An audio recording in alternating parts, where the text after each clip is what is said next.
روزے کی حالت میں خون دینے سے کیا روزہ ٹوٹ جائے گا؟ سوال سمجھ میں آ رہا ہے؟ یا روزے کی حالت میں خون دینے سے روزہ ٹوٹ جائے گا؟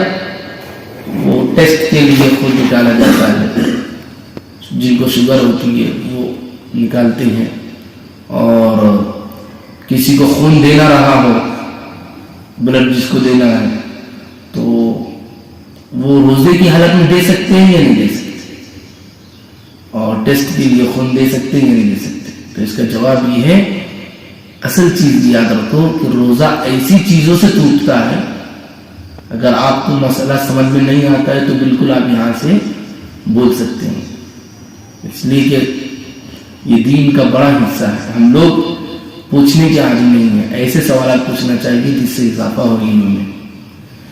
روزہ ایسی چیزوں سے ٹوٹتا ہے جو جسم میں داخل ہو رہی ہے، جیسے کھانا ہے، پینا ہے، پانی ہے، یہ کیا ہو رہا ہے؟ باڈی میں داخل ہو رہا ہے۔ تو روزہ ایسی چیزوں سے ٹوٹتا ہے جس سے جسم میں کوئی چیز داخل ہو رہی ہو، نہ کہ ایسی چیزوں سے جو جسم سے نکل رہی ہے۔ ہاں، اس سے قائم مستثنیٰ ہے، الٹی وومنٹ، یہ الگ ہے اس سے، جس کی بعض صورتیں ناقص صوم ہوتی ہیں۔ اس لیے یہ بات یاد رکھیے کہ ٹیسٹ کے لیے خون دینا یا کسی مریض کو خون دینا، اس سے روزہ نہیں ٹوٹتا، خون دینے سے روزہ نہیں ٹوٹتا۔ بات سمجھ میں آئی؟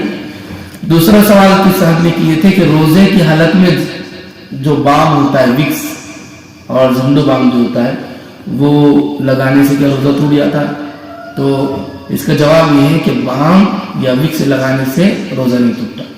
اگر کسی کو سر دکھتا ہے اور بام لگا رہا ہے تو اس سے روزہ نہیں ٹوٹتا ہے، کیونکہ بام اور وکس لگانے سے صرف اس کا اثر جسم میں جاتا ہے، وہ بھی جو معتاد راستے ہیں اس سے نہیں جاتا، بلکہ سر پر لگاتے ہیں۔ تو سر ایسی چیز نہیں ہے کہ جو کھانا کھائے، سر پر لگائے گا کھانا نہیں کھائے گا نا، تو جب بام لگائے گا تو اس کا اثر وہاں پر پہنچنے والا، لہذا اصل چیز تو نہیں پہنچ رہی ہے، اس کا اثر پہنچ رہا ہے، تو اثر پہنچنے سے روزہ نہیں ٹوٹتا۔